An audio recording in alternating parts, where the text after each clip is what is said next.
Gente, mas então, o assunto que eu vou trazer aí para vocês hoje é uma continuação de algo que a gente tinha discutido ontem. A gente, primeiro o Rodolfo falou sobre espiritualidade e realidade, né? E espiritualidade tem a ver com a integralidade do que a gente é. Nós somos como seres humanos. E a gente vê isso em Deus, né? Que ser espiritual não significa ser desvinculado das realidades que a gente experimenta aqui. Então você vê que Deus é espírito, mas Deus é criativo, Deus trabalha, Deus comunica. O homem é criado assim também. E em Cristo essas coisas são restauradas. Então, acho que todo mundo percebeu isso, né? Que espiritualidade não tem a ver com coisas, não tem a ver com a evasão, né, desse mundo, mas com uma vida que a questão de ser espiritual é de as coisas começarem com Deus. Né? O que é da carne é aquilo que nasce do braço humano, então uma afirmação da autonomia humana. Se a coisa vem de Deus, então ela é espiritual por causa da origem. E depois eu falei sobre questão da realidade, que existe um mundo real, mas esse mundo real não é um mundo que você encontra a partir de objetificação científica, de você tentar separar o sentido que você aprendeu e você chegar no fato bruto, sem sentido, que é a visão bem moderna, né, desse negócio.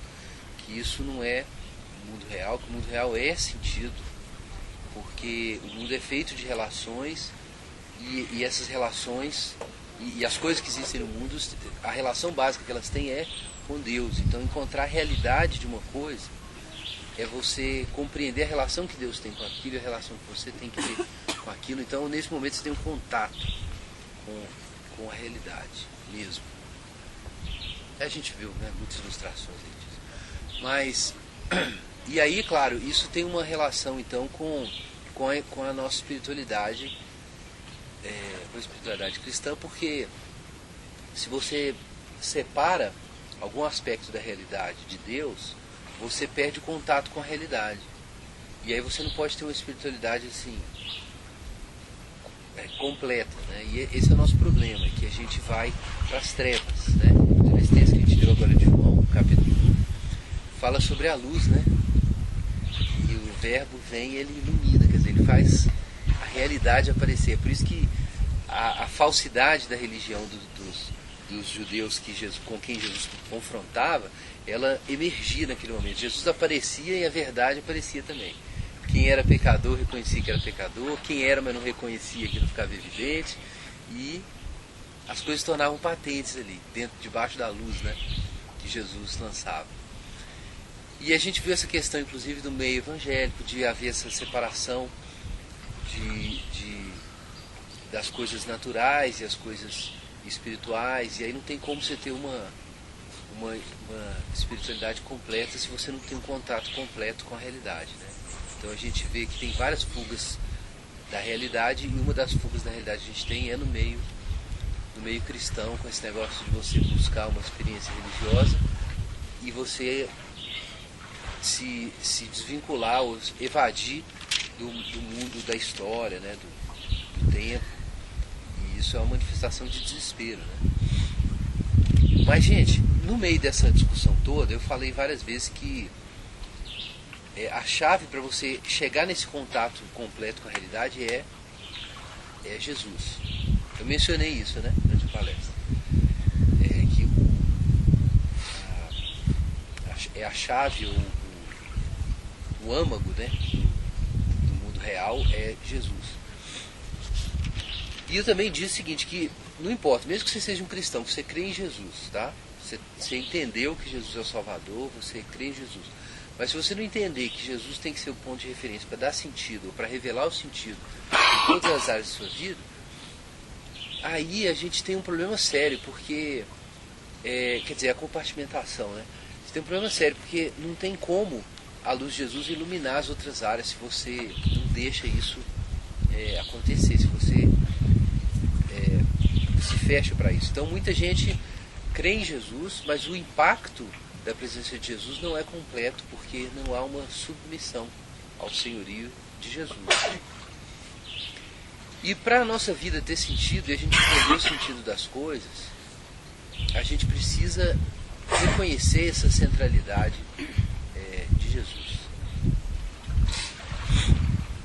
Essa palestra, esse assunto que eu estou falando, tem muita relação com uma palestra que alguns aqui já ouviram, que é do Senhorio de Jesus. Né? Acho que você pegou essa palestra, pegou eu. O Senhorio de Cristo sobre o todo da vida. Então, eu vou retomar alguns temas dessa outra palestra, mas o título geral que a gente vai falar hoje é Cristo e o sentido das coisas, porque eu disse que realidade é significado. E você não encontra o significado das coisas sem Jesus. O primeiro texto para a gente dizer isso é aquele texto de João, que a gente acabou de ler, que eu mencionei também ontem. Gente, aí em João capítulo 1, João apresenta Jesus como o Logos, como na nossa tradução é o Verbo de Deus, que estava com Deus desde o início, todas as coisas foram feitas através dele. Então, assim, eu acho que a gente precisa levar a sério o que isso significa. Dizer que Jesus é o Verbo. Dizer que Jesus é o Logos de Deus. Isso significa alguma coisa para nós. É claro que Jesus já era o Logos com Deus antes da fundação do mundo. E o Logos é a expressão daquilo que Deus é. Né? Porque Logos naquele contexto da influência grega, que usava esse termo, né? Muito tempo, desde os pré-socráticos, eles começam a usar Logos com a ideia de princípio de inteligibilidade. Os gregos estavam sempre tentando entender o mundo. E eles achavam que se eles encontrassem a chave certa, o princípio de inteligibilidade, eles iam entender o sentido das coisas. E os gregos, por muito tempo, pensaram que esse princípio de inteligibilidade estaria relacionado com a lógica. Mas havia várias alternativas, né? Tinha gente que dizia que era o espaço, tinha gente que dizia que eram os números, tipo os pitagóricos, né? Tinha gente que dizia que era uma outra força da natureza. A visão dominante é que teria a ver com a racionalidade, ou com a ideia do bem e da verdade. Aí você tem já em Platão, né, essa noção. Então todo mundo procurava esse princípio de inteligibilidade. Com o contato com a cultura grega, os hebreus disseram que estabeleceram uma relação entre o Logos e a sabedoria divina, lá de Provérbios. Então isso é uma coisa interessante que aconteceu, né? Você falou, olha, a sabedoria com a qual Deus fez todas as coisas, que está lá em Provérbios, é esse Logos aí. Uma ponte assim, bem interessante no diálogo da cultura hebraica, da cultura grega. Mas João, ele vira o negócio de cabeça para baixo aqui, gente. Vira de cabeça para baixo. Porque aonde o pessoal procurava leis ou princípios abstratos que seriam a alegada chave para entender o sentido das coisas, João diz assim, olha, nós achamos o sentido, o Logos, a sabedoria, nós encontramos. Só que o Logos é uma pessoa, é divina. Então, como é que você encontra o Logos? Você não encontra o Logos pela especulação filosófica. Está aí no final do texto. O Verbo se fez carne e habitou entre nós. Quer dizer, você encontra o Logos como uma realidade concreta, e a partir desse encontro pessoal com o Logos divino, aí você tem a chave, né? Porque o mundo foi feito por esse Logos. Nisso aí ele está bem na linha do... Os gregos entenderiam isso, que sem o Logos não dá para entender esse negócio aqui. Não dá para entender esse mundo. Só que ele vai dizer, olha, esse Logos é uma pessoa divina, estava com Deus desde o princípio, as coisas foram feitas por meio dele, ele se manifestou aqui na pessoa de Jesus, ele é a luz dos homens, quer dizer, o que é que ilumina, que mostra que a gente tem que ser, a verdade do que a gente é e do que a gente deve ser, é o Logos que faz isso. O Logos já estava no mundo, mas o mundo não conhecia, porque o mundo recusa a verdade de Deus, o mundo escondeu nas trevas. Tem muito disso em João, né? A luz e as trevas. Mas a luz, o que diz aí? A luz prevalece sobre as trevas. A luz prevalece. Então, gente, então João está dizendo isso, que existe um Logos, mas o Logos é é a pessoa de Jesus. Ele é o sentido porque ele mostra como Deus é e mostra o que o mundo é e mostra o que está errado no mundo. Então, a revelação, se você vai para Jesus, você tem o conhecimento de Deus e o conhecimento do homem. Você tem o conhecimento de Deus porque você conhece quem é Deus originalmente, independente da sua criação. E Deus é o Pai de Jesus. Por isso que só Jesus traz um verdadeiro conhecimento de Deus, né? Ou esse conhecimento de Deus completo. Porque conhecendo a Jesus, você conhece a relação que Deus tinha, que o Pai tinha com Jesus antes da fundação do mundo. Né? E você participa dessa relação, porque você é feito filho de Deus. Então esse conhecimento de Deus é fabuloso, não existia aqui disponível. Então Jesus é o revelador de Deus. Né? O caráter de Deus, a natureza de Deus, tudo isso é mostrado nessa relação de Jesus com o Pai, no Espírito. E ao mesmo tempo, ele se fez carne. Então, o que é um ser humano de fato, isso é mostrado em Jesus. E aí, o que está errado e o que está certo no mundo fica revelado nesse momento. Quando aparece esse homem verdadeiro. Então, nesse encontro pessoal com Jesus, a realidade é descortinada. De onde o mundo veio, por que ele está aqui, para onde que a gente vai, afinal de contas. O que está errado com o mundo. O que precisa acontecer para consertar. Tudo isso, na pessoa de Jesus, se torna patente. Por isso é disso, né, que para você encontrar com a realidade, você precisa encontrar com Jesus nesse sentido. A gente tem um encontro realmente com a luz, né? Como ironizou o Pitt, né? O Wilberforce, que ele viu a luz, né? Ele viu a luz. Mas é literalmente isso, né? Você vê a luz de Jesus. Em Colossenses, eu sempre cito que eu acho Colossenses uma carta assim, fundamental para os dias de hoje. Essa carta ensina isso de uma forma muito clara também. Só que aí o foco está muito no senhorio de Jesus, na obra de Jesus de trazer a Shalom, né, para o mundo. Mas aqui em Colossenses, para quem já leu aí o capítulo 1, versículo 13 em diante, em Colossenses, Paulo procura mostrar aqui que Jesus, que Deus nos tirou, né, do império das trevas, nos colocou no reino do Filho do seu amor. E aí ele faz uma explicação de como isso acontece, que Jesus é a imagem de Deus, todas as coisas foram criadas em Jesus, visíveis e invisíveis, e nele tudo subsiste. E depois ele mostra Jesus como cabeça do corpo, primogênito dos mortos, em quem Deus reconciliou consigo mesmo todas as coisas, tanto as que estão nos céus como as que estão na terra. Isso está no verso 13 aí em diante. Então, essa preeminência de Jesus na criação e na redenção aqui em Colossenses 1 é muito significativa para mim. Quer dizer, a criação e a redenção estão nas mãos de Jesus. E não dá para você entender o mundo como criação, redimido, sem Jesus. E eu sempre cito essa expressão no verso 17. Quando Paulo diz que nele tudo subsiste. Ele é antes de todas as coisas, nele tudo subsiste. Então o sentido aqui é que ele mantém todas as coisas reunidas, todas as coisas juntas. Ele é a coerência de todas as coisas. E isso tem uma relação aqui, que a gente falou em João.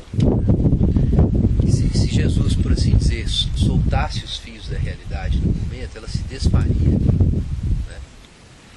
E é claro, Jesus não é só um princípio de inteligibilidade. Por que ele é o princípio de inteligibilidade? Porque ele é o sustentador, como está lá em Deus também, né? Que sustenta todas as coisas pela palavra do Senhor. É a vontade de Jesus que junta tudo, que dá sentido para tudo. É essa relação da vontade de Jesus, da vontade de Deus e Jesus que dá o sentido para as coisas. Então por isso que, sendo a vida do mundo, Jesus é a luz também. E você não encontra a luz se você não encontrar a vida. Quer dizer, Jesus é o que dá o sentido das coisas, é o que mostra o sentido das coisas, porque elas existem por causa dele e são sustentadas por ele. E aí tem esse termo aqui, né, sinisteme, que tem esse sentido aqui, no verso 17. Pode olhar aí no grego aí. Então, está aí no verso 17. Nele tudo subsiste. Então, essa partícula sin tem o sentido de manter todas as coisas tem o sentido de ajuntar, né? Ou de reunir. Então assim, é difícil às vezes traduzir isso aqui, mas tem uma ideia semelhante lá em Efésios, que Deus está congregando todas as coisas, ou fazendo todas as coisas convergirem em Cristo. Então assim, primeiro, tudo foi criado em Jesus, está aqui. Tudo é reunido novamente em Jesus. Ele tem a preeminência na criação e tem a preeminência na redenção. E aí diz o seguinte, no verso 19: aprove a Deus que nele residisse toda a plenitude. Então, a plenitude da divindade está em Jesus. A mesma expressão está lá no capítulo 2 também, a mesma ideia. Quer dizer, tudo que você pode conhecer a respeito de Deus, você conhece em Jesus.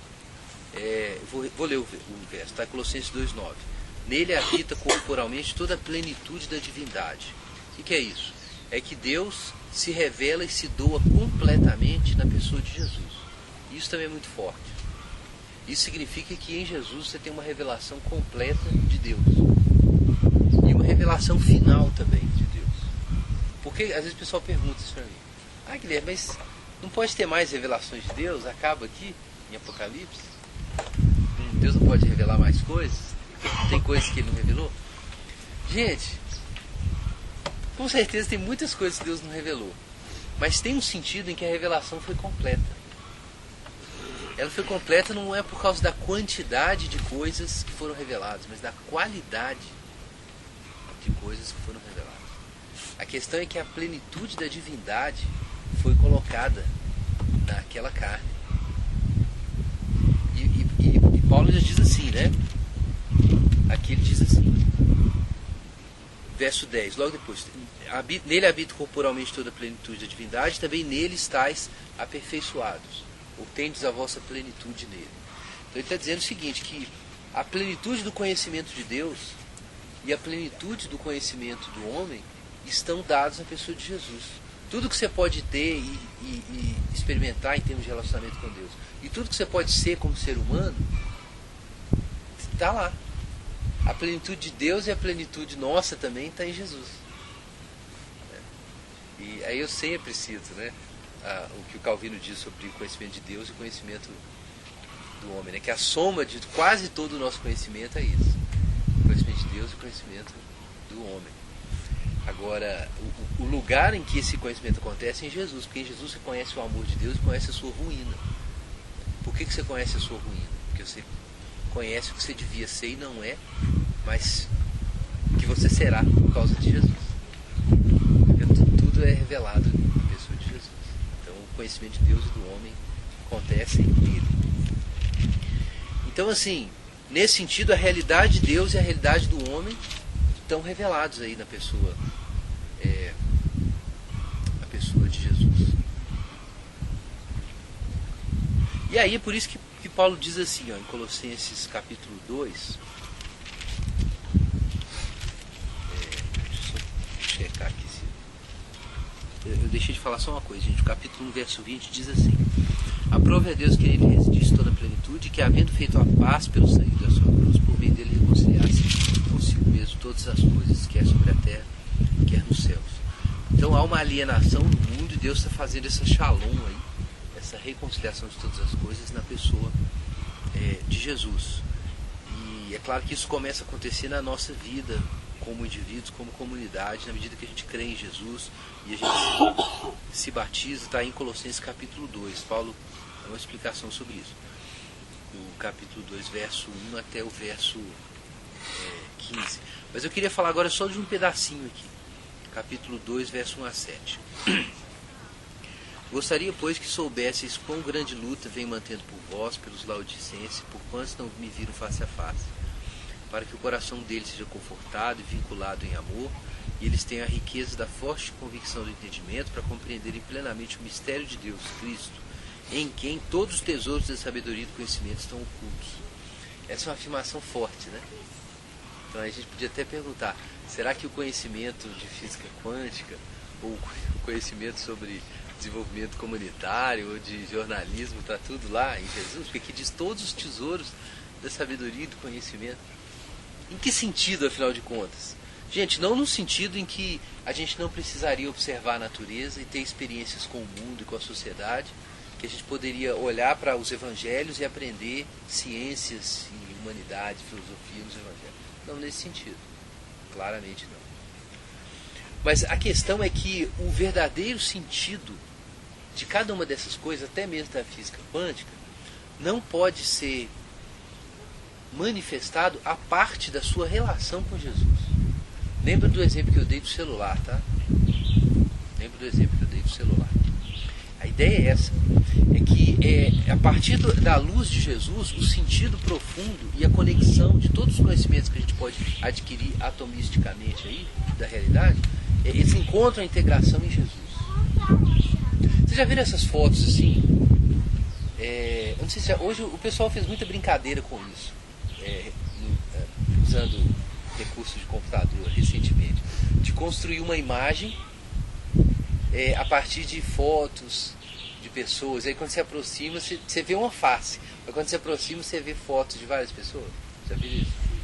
Digamos assim, que você só consegue ter o quadro completo e entender o que cada fotografia está fazendo na imagem quando você olha para Jesus e relaciona as coisas com Jesus. Nesse sentido,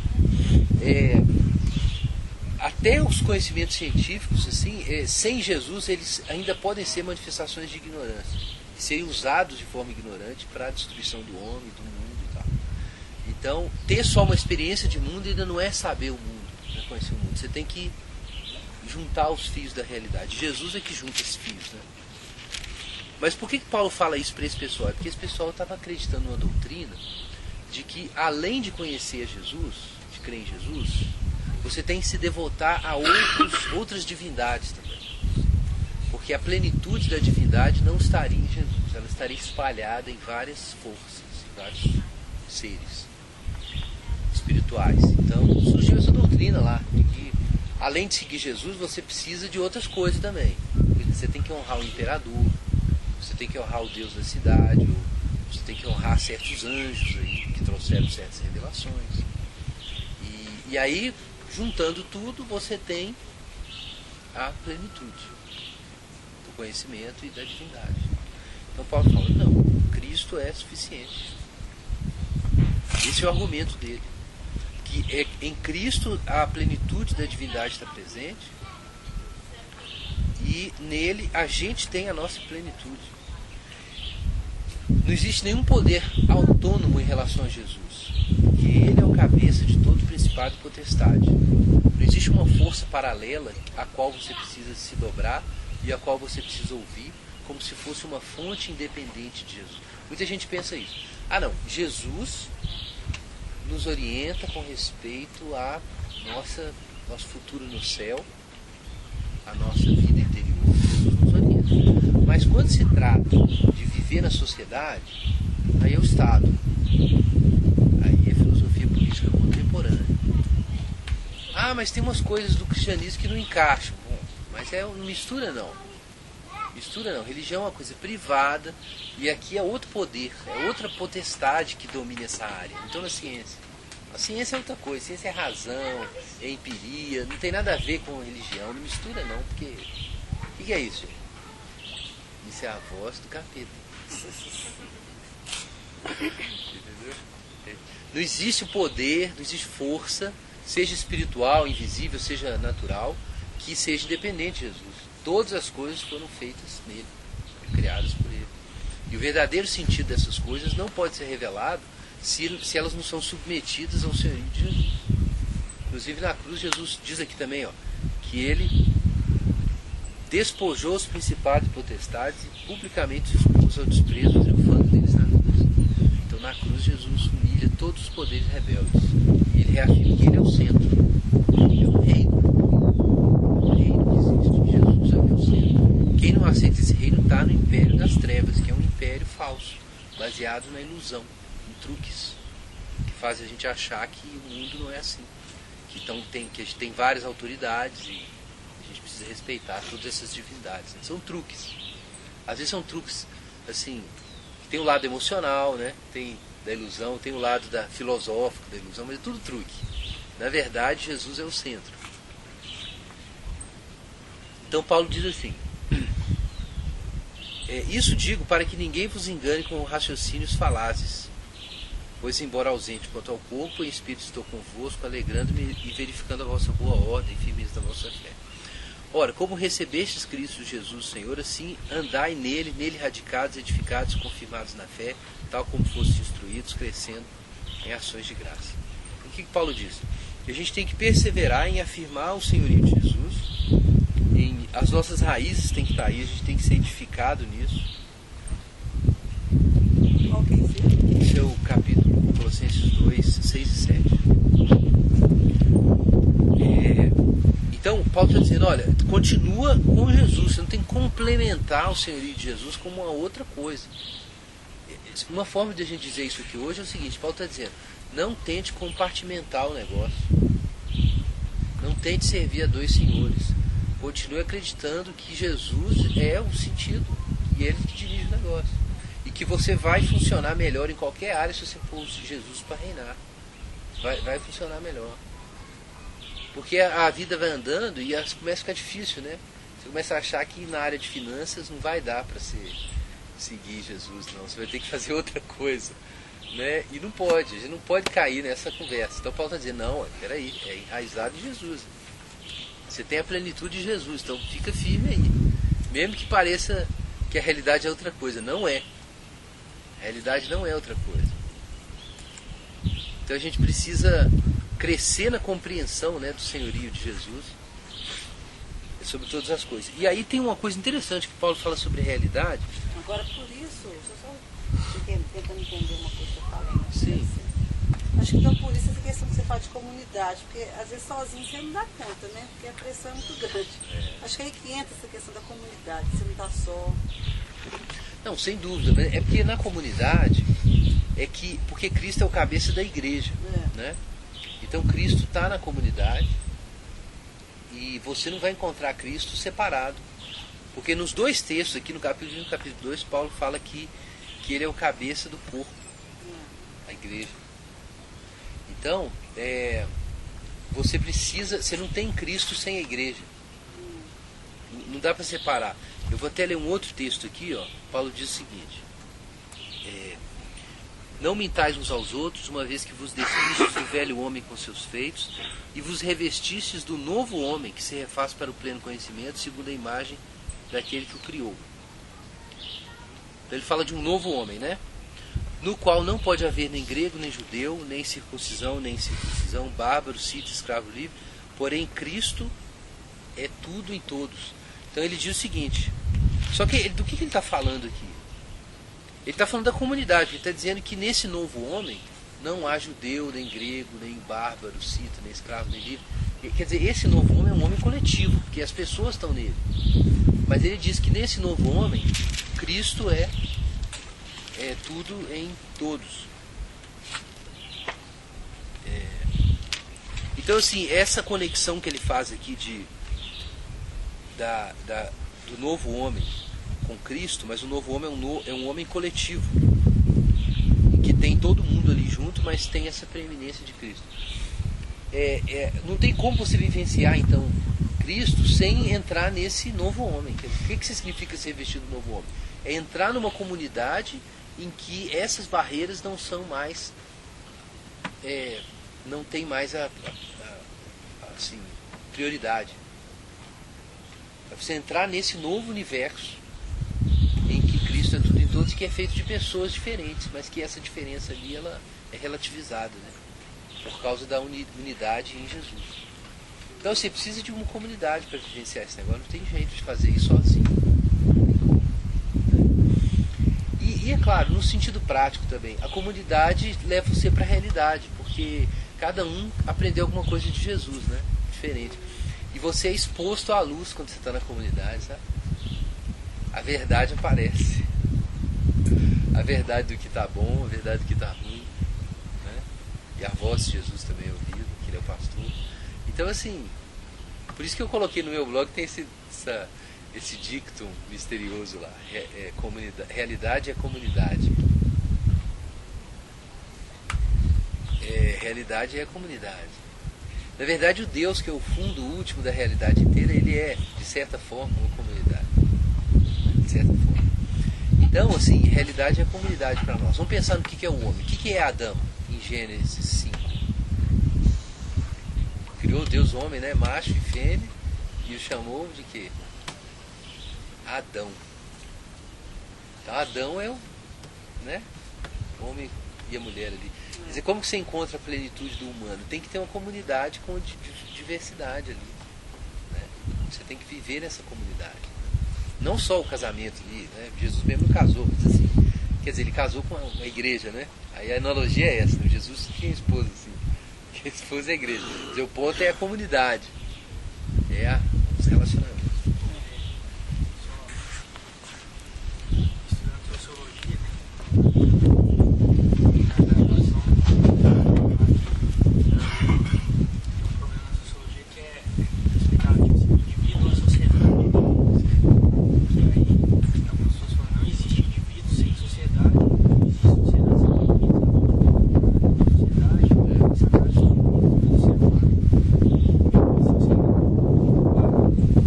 indivíduo não existe sem a sociedade, porque ele tem que ter a linguagem, ele tem que aprender a falar.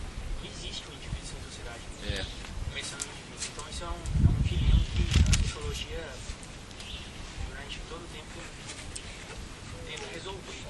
E aí um teórico, um estudioso, que a gente estuda lá, chama Norbert Elias. E aí tem um livro dele que chama O Indivíduo e a Sociedade. E aí ele fala que a gente tem que superar isso, essa ideia de quem veio primeiro, porque é uma coisa que nunca vai resolver na ciência, o ovo ou a galinha, a sociedade.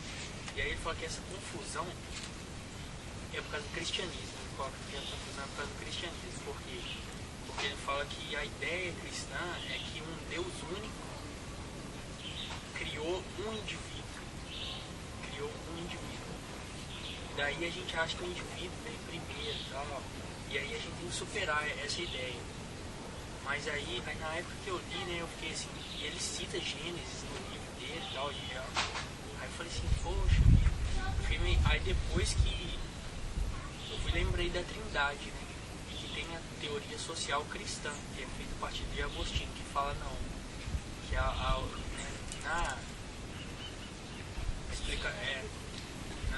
no Gênesis, na narrativa de Gênesis, Deus é uma comunidade na Trindade, e ele cria o homem para comprovar de se relacionar. Então ele já tem um mandato social ali. Já tem um mandato social, ele já cria ele em relacionamento. Então o homem ele se faz em relacionamento com Deus. Então ele aprende um diálogo com Deus. E aí tipo assim, isso é uma coisa que não dá para provar cientificamente, né? Você tem que partir de um ponto lá para explicar a sociedade. Só que aí eles não conseguem explicar uma série de coisas e aí fala que a culpa é do cristianismo. Fala que criou um indivíduo. Mas se eles interpretarem Gênesis correto, eles vão poder desenvolver uma teoria social que vai explicar melhor como que o mundo, a sociedade funciona. Não, inclusive a visão é comunitária. De onde que veio esse negócio que Adão caiu e todo mundo caiu? Porque Adão não é só um indivíduo. Você está entendendo? Não é só um indivíduo. A comunidade humana está representada ali. Mesma coisa para Jesus. Como é que pode, então, Jesus obedece e todo mundo recebe os benefícios? E esse negócio todo da igreja como corpo, né? Que tem aí, que é no Novo Testamento e tal. Pelo contrário, existe um equilíbrio muito nítido entre indivíduo e comunidade. Agora, tem uma coisa realmente que o cristianismo trouxe, que é o surgimento do indivíduo, como tendo uma consciência definida. Porque aí eu lançaria Kierkegaard contra o Elias. Porque o que a gente vai dizer é o seguinte: para existir comunidade genuína tem que ter individualidade genuína. Então, simplesmente ter uma coletividade não é ter uma comunidade. Quer dizer, tudo bem, o Ocidente se tornou individualista. Aí o pessoal pensa assim, não, talvez a gente devesse pensar em outros termos, mas em muitos lugares você tem uma coletivização muito violenta em que a individualidade não faz sentido. Então tem que nascer o indivíduo forte para que exista comunidade no sentido forte. E o indivíduo forte não é o individualista, não, é o indivíduo que está aberto para o outro. Ele tem uma interioridade bem definida, mas essa interioridade não está fechada, não é narcísica, ele está aberto para fora. Então pensa o caso de Jesus. Se alguém tem muita personalidade na história do mundo, foi Jesus. mas a personalidade dele existia totalmente para fora. E é isso que gera a experiência de comunidade. Então, assim, como a descoberta do indivíduo que acontece na história cristã se degradou em individualismo por causa da modernidade, agora o pessoal está fazendo isso, está dizendo que é a culpa é do cristianismo. Eles nem seriam indivíduos no sentido completo se não tivesse um impacto histórico do cristianismo, entendeu? Ensinando para o homem que ele tem uma interioridade. Então isso é mais... eu vejo essas coisas como manifestações que a gente sempre encontra de ingratidão da academia ocidental em relação ao impacto positivo que o cristianismo trouxe, né, para a constituição da nossa cultura. Então é assim mesmo. O cristianismo trouxe um monte de coisa boa e o pessoal fica tentando pôr a culpa da crise ecológica do cristianismo, entendeu? A culpa do individualismo, da secularização, tudo do cristianismo. Isso é um saco. Mas realmente ele errou completamente o alvo nessa interpretação. Então, completamente. Não existe isso no dia cristão. Mas se você pensar numa sociologia sem Deus, uma sociologia onde existe um cristianismo, mas não existe Deus, está certo. Porque você vai ver realmente uma ideia de que surgiu de um homem surgiu do céu. Ele não vai fazer uma interpretação teológica. Mas ele mesmo assim, mesmo que fosse verdade de Deus e tudo mais, nós temos boas razões para dizer que não foi isso. Pelo contrário,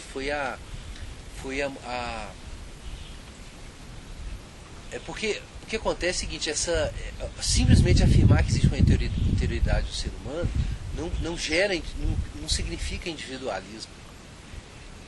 Não é por aí. Realmente tem alguma coisa errada no argumento.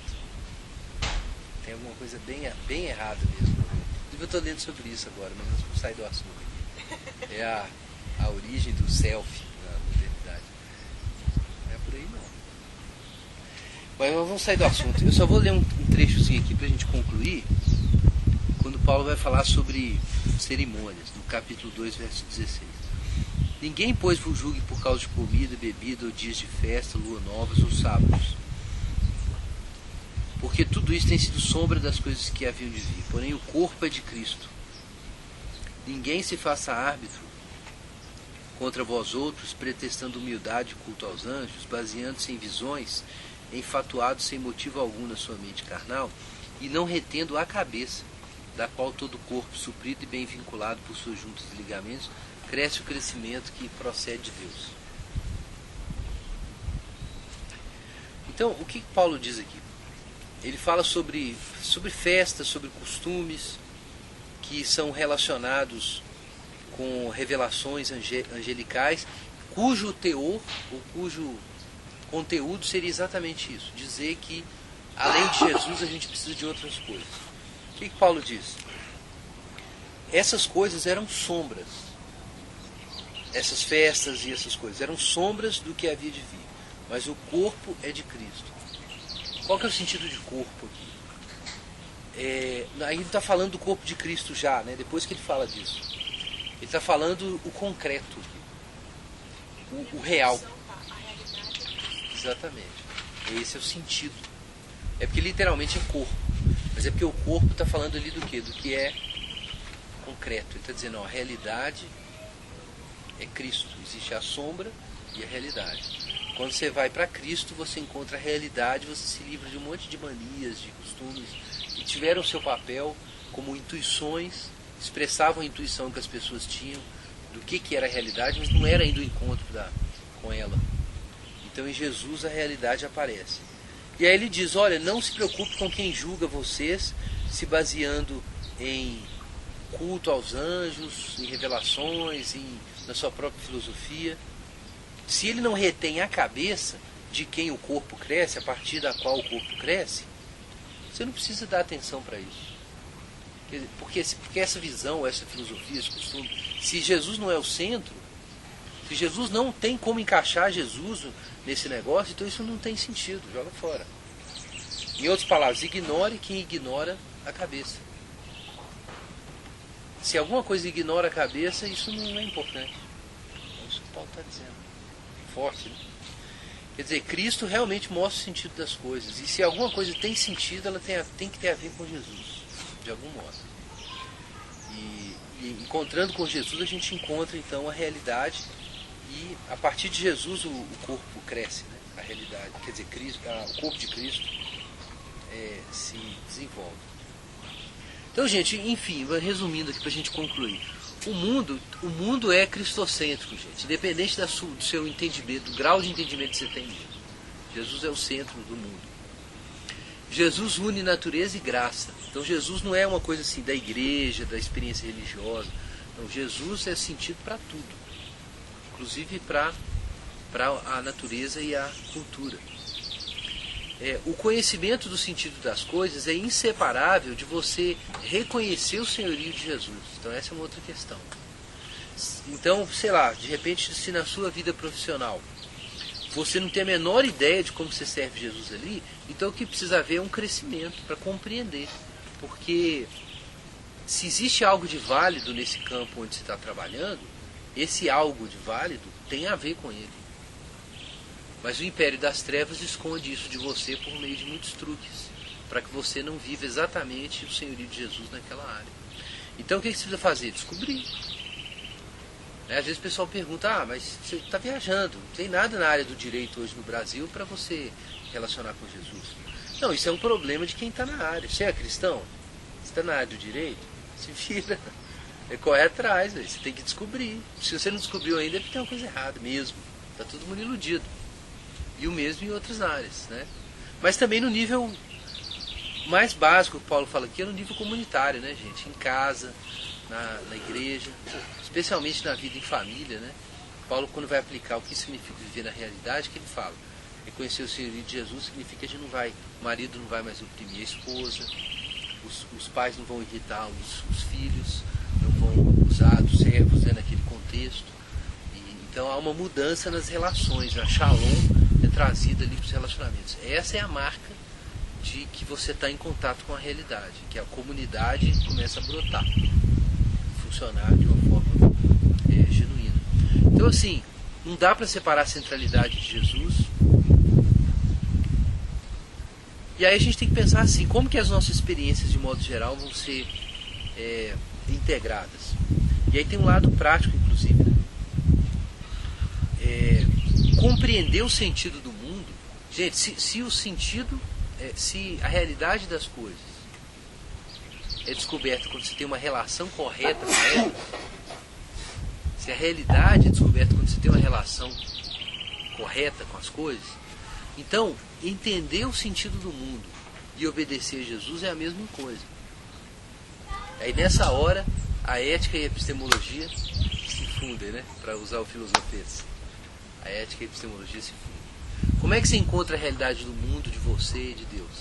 É estabelecendo a relação correta com Deus, com você mesmo e com o mundo. Então, isso não pode ser descoberto sem a prática. Lembra da primeira ilustração que eu dei? Como é que você descobre o que é um martelo? Você tem que bater o martelo. Então, só seguindo a Jesus e mergulhando no modo de vida, né, relacionado com Jesus, é que o contato com a realidade acontece. Não tem nada disso, gente, que eu tenho falado sobre o que é realidade e que Jesus é o sentido, é uma coisa que você vai captar simplesmente lendo um livro de teologia, de filosofia. Não estou falando disso. Estou falando das relações que são estabelecidas. Se a gente estabelecer as relações corretas através da obediência, a realidade vai começar a corrigir. Então, por isso eu coloquei lá no blog. Realidade é comunidade. Você tem que entrar em uma comunidade e andar ali, viver ali. E aí a verdade aparece. Quem Jesus é, quem você é. Gente, alguma pergunta? Alguma observação a respeito? Olha sua cara de desconfiado ali agora.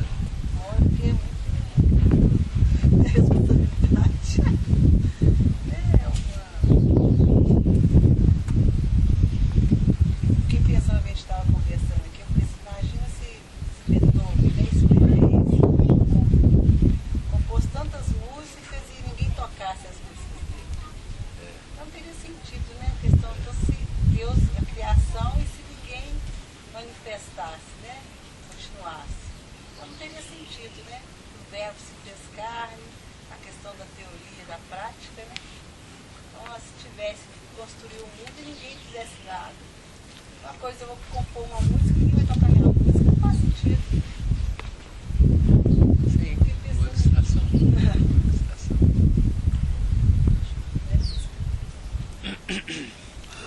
Gente, vamos orar então. Eu vou pedir para uma pessoa orar para a gente aprender isso aí na prática.